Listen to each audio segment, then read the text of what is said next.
पहिला क्वेश्चन बघा. पहिल्या क्वेश्चन मध्ये काय विचारलेलं आहे? A metallic resistor is connected across the battery. The number of collisions of the free electrons with the lattice is somehow decreased in the resistors, for example by cooling it. The current will, चार option आहेत, increase, decrease, remains constant and becomes zero. काय सांगितले त्यांनी बघा, collisions, number of collisions of the free electrons with the lattice is somehow decrease. So त्यांनी काय केले, collisions decrease केले. कोलिजन्स डिक्रीज केले तर स्पीड ऑफ द इलेक्ट्रॉन काय होईल रे? बोला, स्पीड ऑफ इलेक्ट्रॉन काय होईल? इन्क्रीज होईल. बरोबर आहे का नाही? अरे कोलिजन जर डिक्रीज झाले तर स्पीड ऑफ इलेक्ट्रॉन काय होईल? इन्क्रीज होईल. आणि स्पीड ऑफ इलेक्ट्रॉन इन्क्रीज झालं तर काय होईल? करंटवर काय इफेक्ट होईल? करंट विल इन्क्रीज ना. करंट विल इन्क्रीज की का? Rate of flow of an electric charge is current ना. So here charge is what? Nothing but the electrons. If the electrons are moving faster because of the less collisions, current is going to increase. कळलं का सगळ्यांना? पहिला answer काय आहे? A option A. ठीक आहे, option A, increase. आता दुसरा बघा, two resistors A and B have the resistances R A and R B. So दोन रेजिस्टर आहेत, टू रेजिस्टर्स.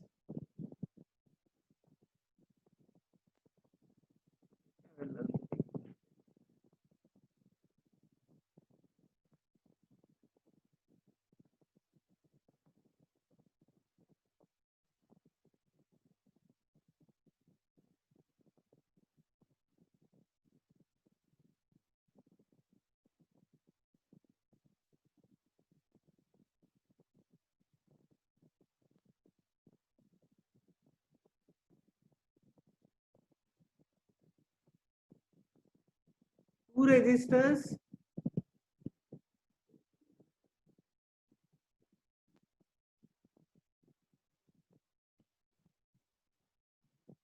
दूसरा क्वेश्चन बघा, two resistors A and B have the resistances RA and RB respectively with RA is less than RB. दोन resistor आहे A आणि B. ठीक आहे, so there are two resistors A and B.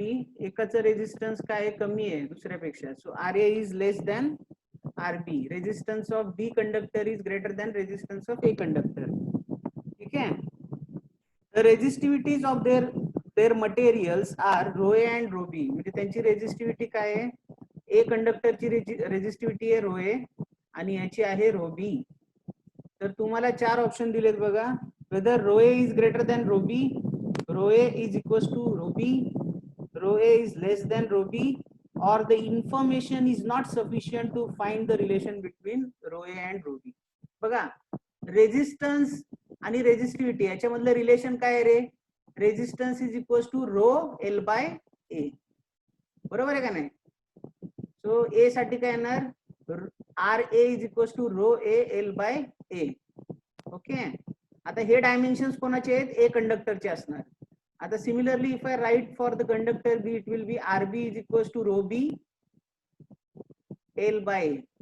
आणि तुम्हाला काढायचंय rho A divided by rho B, याने ratio काढायचा आपल्याला रेजिस्टिव्हिटीचा. आता तुम्ही मला सांगा, या व्हॅल्यू आपल्याला माहिती आहेत की R A is less than R B, पण we don't know about length of these conductors, length of A conductor, area of A conductor, then length of the second conductor B. We don't know about this. Okay, so the given information is not sufficient. Answer is what? Option D. तुम्हाला कळतंय? अरे कळतंय का? हो sir. तुमच्याकडे आहे ना, दिसतंय ना तुम्हाला क्वेश्चन इथून? हा सर. ठीक आहे, तिसरं वाचा मग आणि तिसऱ्याचं मला आन्सर सांगा पटकन. तोपर्यंत मी इरेज करतो, वाचून घेत जावा.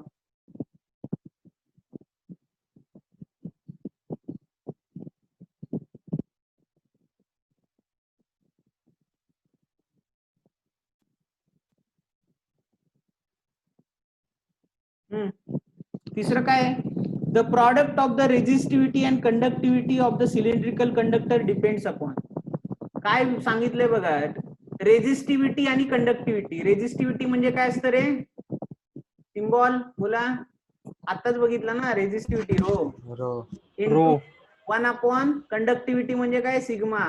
आता तुम्हाला माहिती आहे resistivity is equal to what? Sorry 1/सिग्मा नाही, सिग्मा. त्यांनी प्रॉडक्ट दिले ना. सो रो इंटू सिग्मा काय होईल? Rho into sigma. तुम्हाला माहिती आहे सिग्मा इज इक्वल टू 1/रो और रो इज इक्वल टू 1/सिग्मा. ठीक है. That means the resistivity is the reciprocal of the conductivity. Conductivity is the reciprocal of the resistivity. Now, if you take the multiplication product of resistivity and conductivity, your answer will be what? बोला 1. 1 येईल ना. Rho into 1/रो. Row गेला, काय राहिलं? 1. So the answer is what? 1. The product of resistivity and conductivity is always 1. आता 1 काय? Constant. बरोबर ना. 1 is constant number, so it does not depends upon anything. So the answer is what? None of these. It does not depend upon the temperature. D. It does not depend. D. Material. It does not depend upon the area of its cross section. ठीक आहे. आता resistivity आणि conductivity मधलं relation तुम्हाला कळलं ना. Resistivity is equal to 1/सिग्मा. Sigma is equal to 1/रो. So if you multiply sigma and rho, then you will get what? 1. 1 is constant, that's why it does not depend upon any of the parameters given. चला पुढचं वाचा. पुढचं वाचून सांगा. हा sorry, fourth CNR. Fourth CNR. Okay. ज्याला तिसरं कळलंय त्याला हा right. As the temperature of the metallic resistor is increase, the product of, परत तेच विचारलंय, the product of its resistivity and conductivity किती असते? Always 1. So 1 is constant, so remains constant. That is your option. Option C. कळलं तुम्हाला हे? हा sir. चला पुढचं बघा.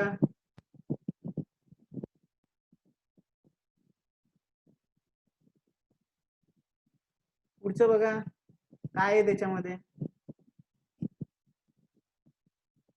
In an electric circuit containing the battery, the charge assume positive inside the battery. Okay. So there is an electric circuit containing the battery. The charge assume positive. So positive charge is assumed inside the battery. Always goes from positive terminal to the negative terminal. May go from positive terminal to the negative terminal. Always goes from negative terminal to the positive terminal and does not move. So we will take into consideration. एक circuit draw करतो बघा मी.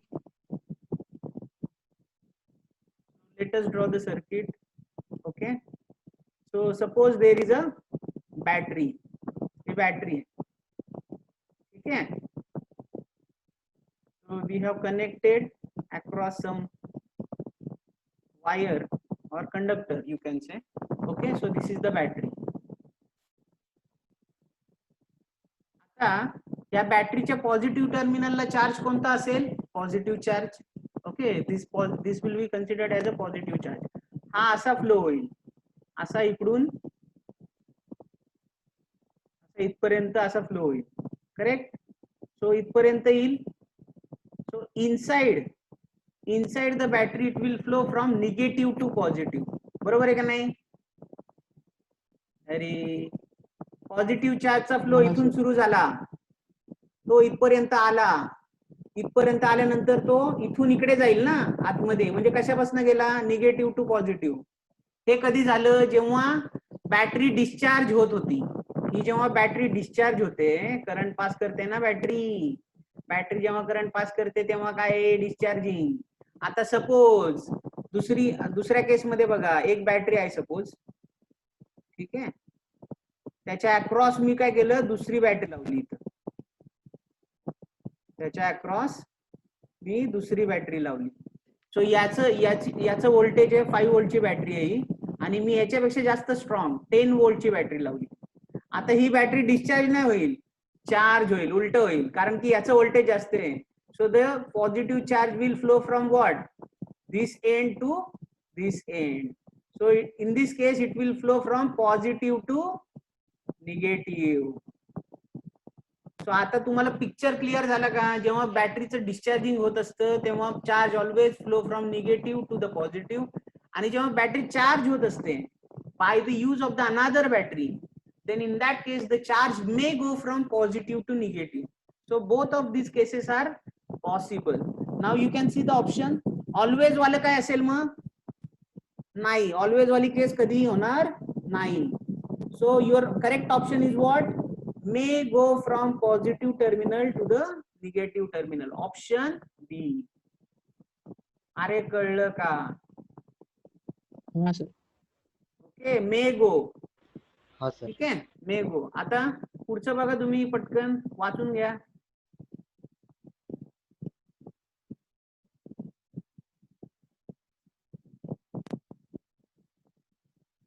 वाचलं का?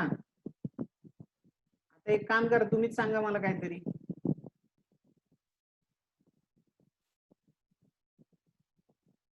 बोला रे.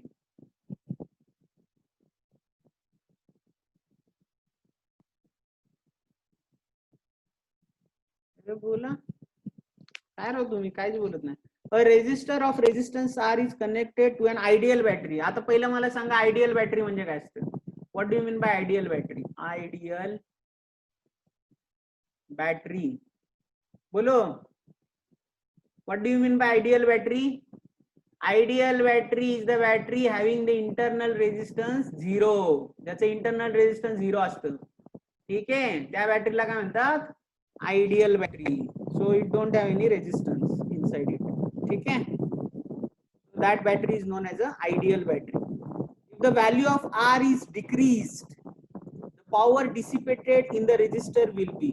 So resistor of resistance R is connected to an ideal battery. Suppose this is the resistance, this is connected to an ideal battery. Suppose this is a ideal battery, it don't have any internal resistance.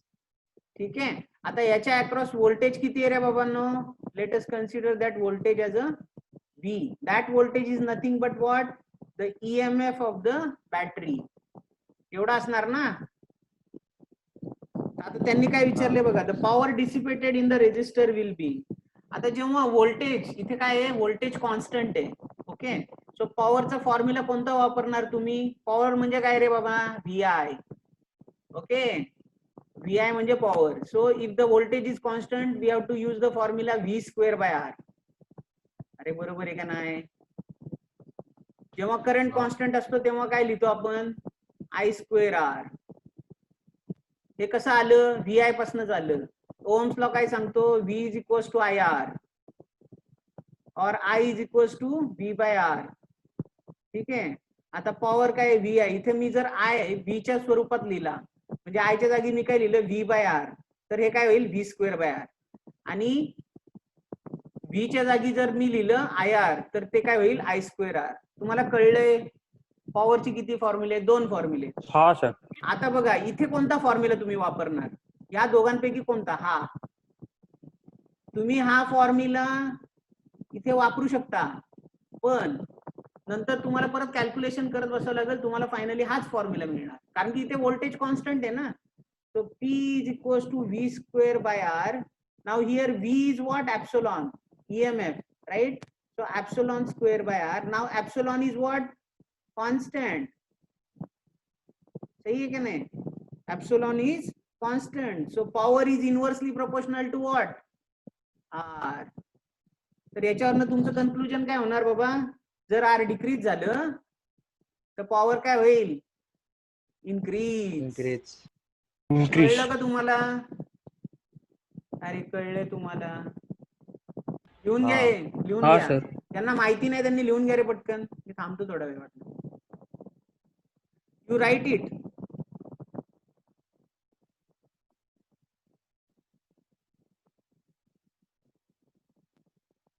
झालं लिहून?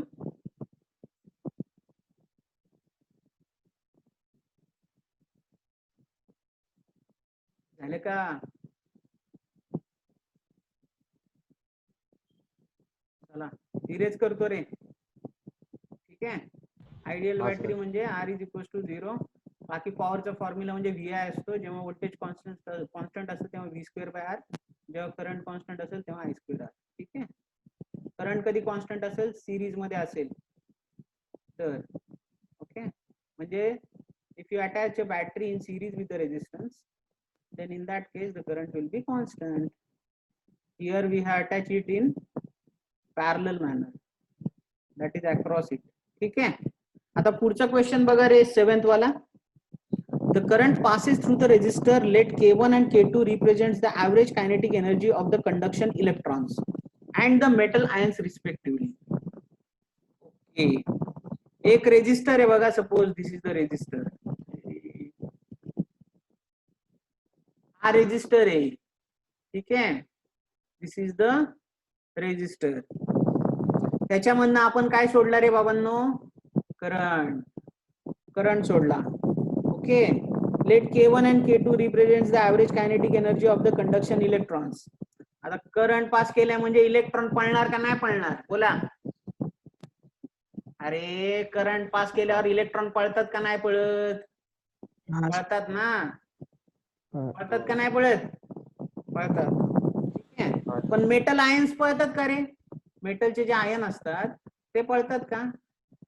नेहमी लक्षात घ्या, मेटल्सचे ion inside the resistor और conductor, metal ions are always fixed.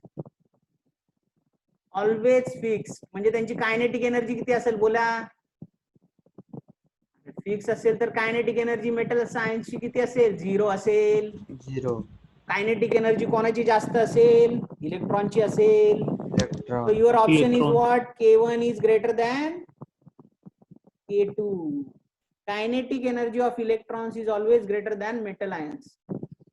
मला सांगा, मेटलचे आयन कोणत्या मटेरियल मध्ये पळतात?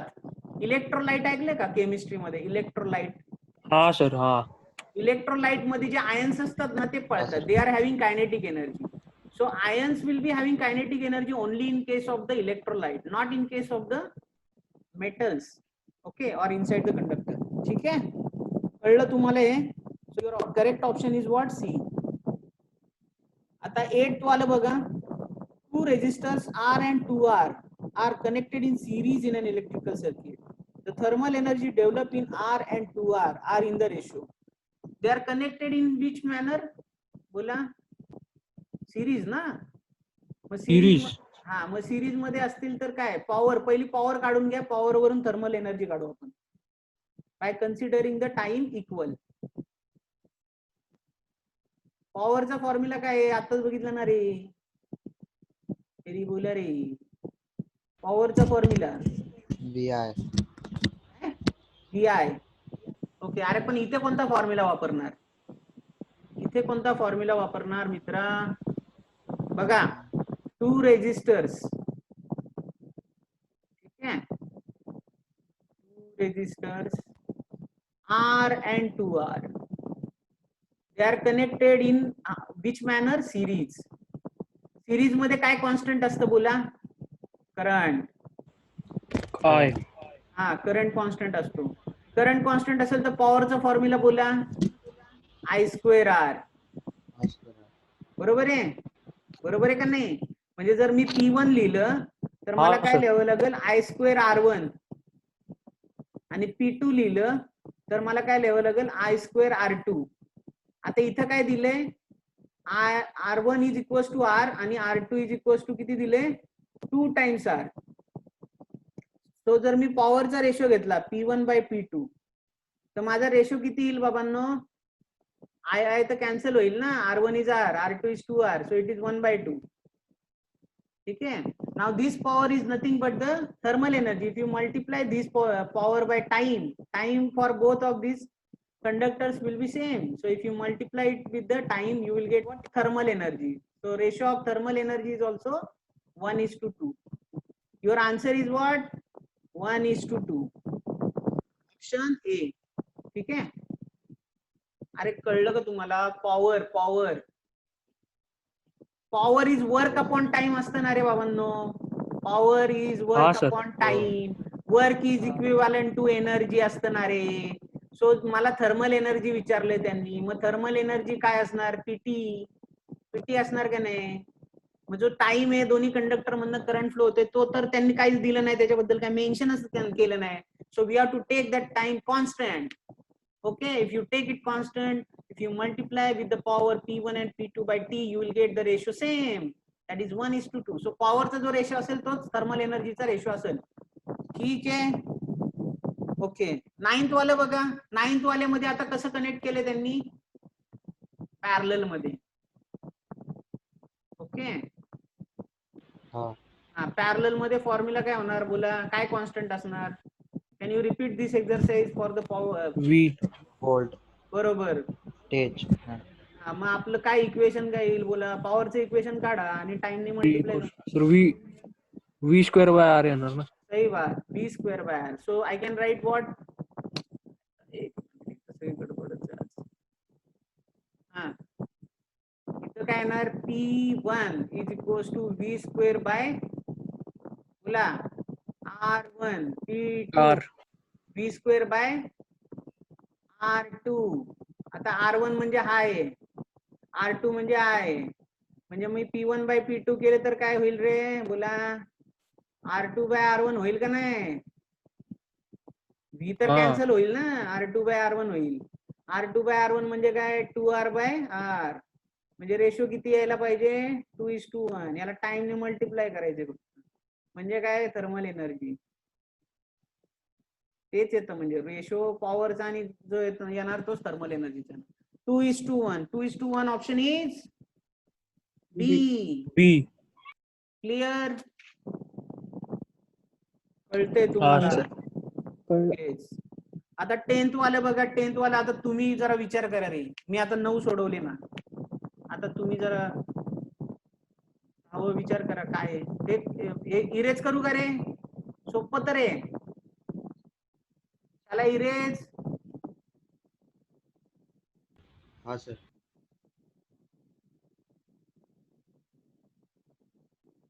तुम्ही याच्यावर फोकस करा रे, HC वर्मा हे जर तुम्ही बघत जावा जरा. काहीच मला वाटत नाही तुम्ही काय अभ्यास करता त्याचा.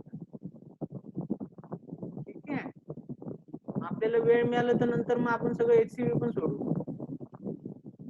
पहिले हे होऊ दे, चालू तर होऊ दे. हे कोरोनाने सगळी वाट लावली.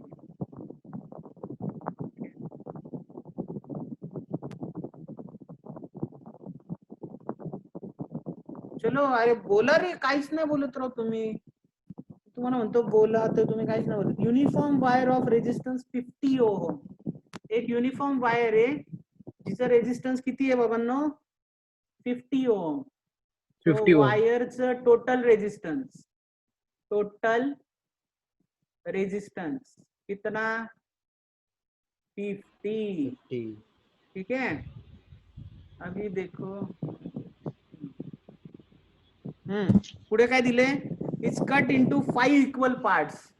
म्हणजे जर मी ही वायर पकडली पूर्ण, याचं टोटल रेजिस्टन्स काय आहे 50. म्हणजे मी काय केलं, 5 इक्वल पार्ट मध्ये तिला काय केलं, डिवाइड केलं. तर एका पार्टचं रेजिस्टन्स किती येईल रे बोला, 10 ओहम. 10 ओहम. 10 ओहम. आता मी काय केलं बघा, the equivalent resistance of the combination is नाही, these parts are now connected in parallel. हे सगळे जे पार्ट्स मला मिळाले वायरचे, ते मी काय केले, पॅरलल मध्ये कनेक्ट केले. So like this I have connected parallel. ठीक आहे, किती, 1 2 3 4 5.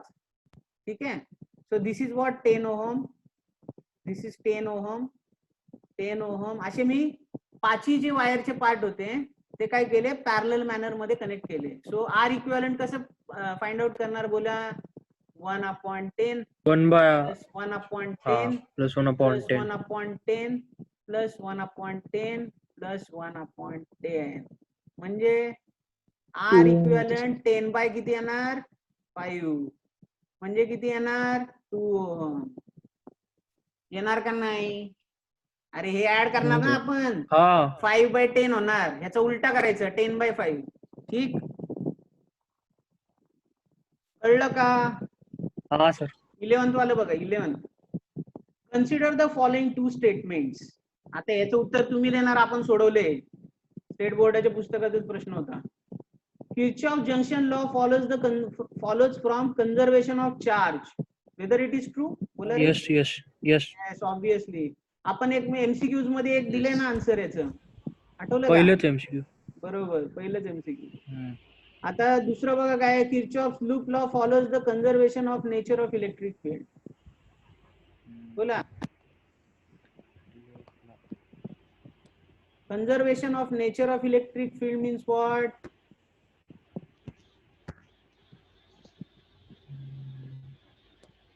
बोला.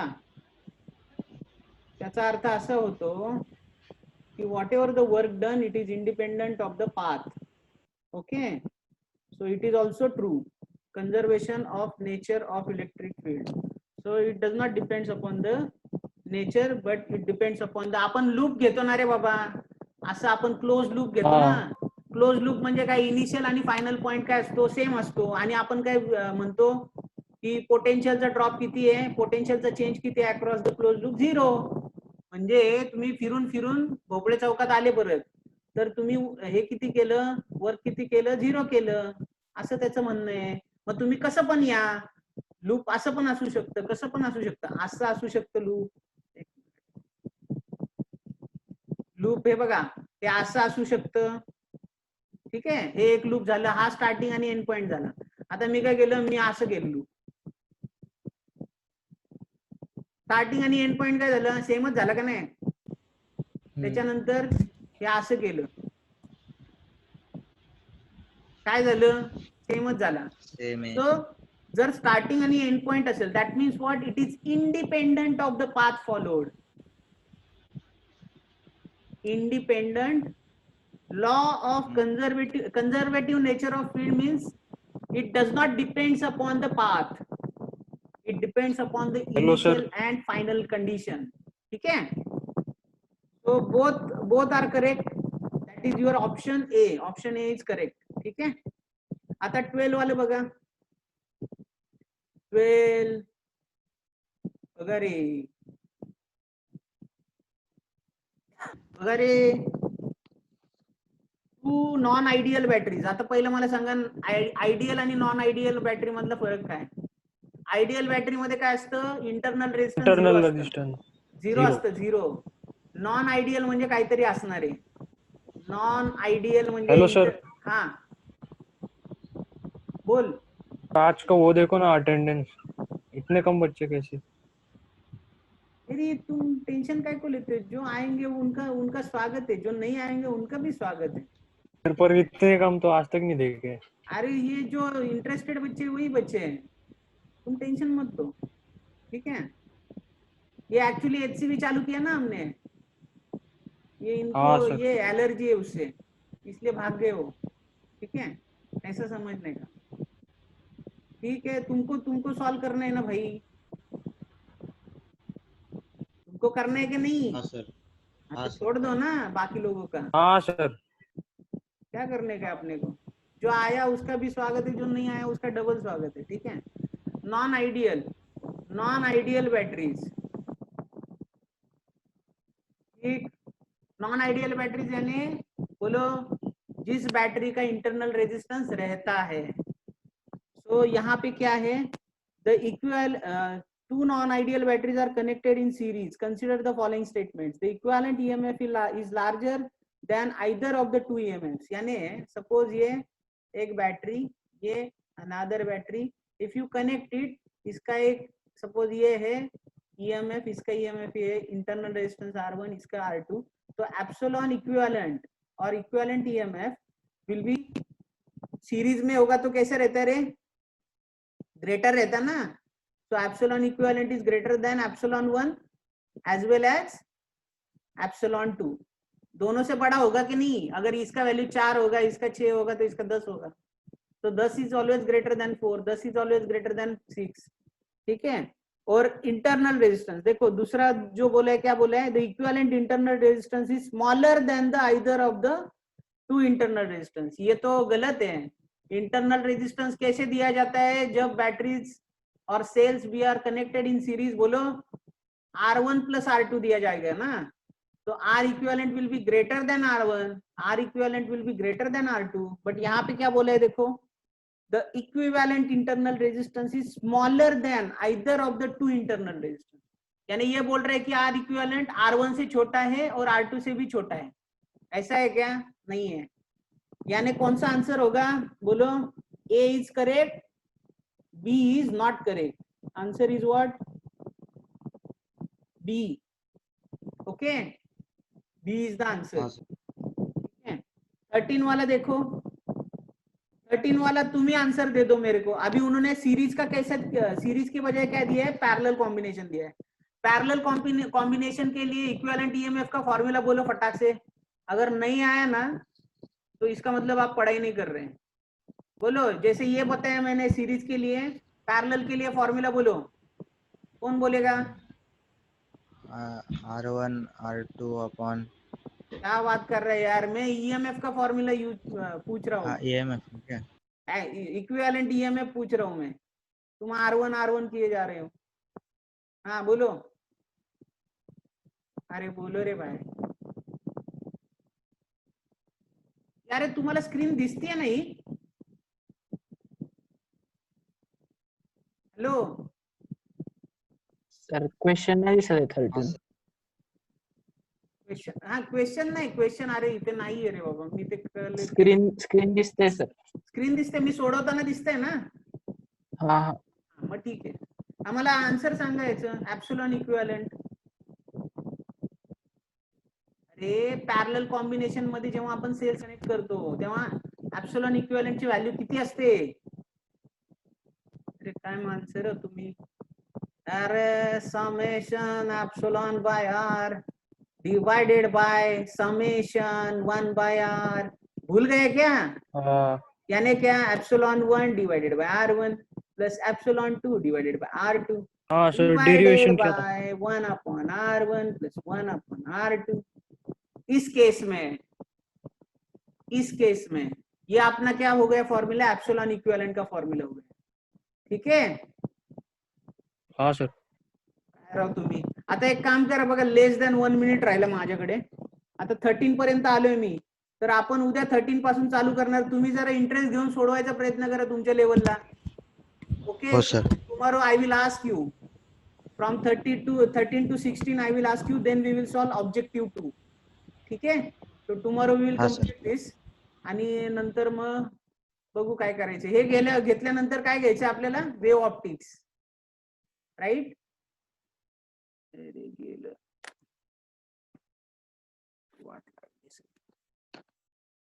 किती वेळा लाईट जाते?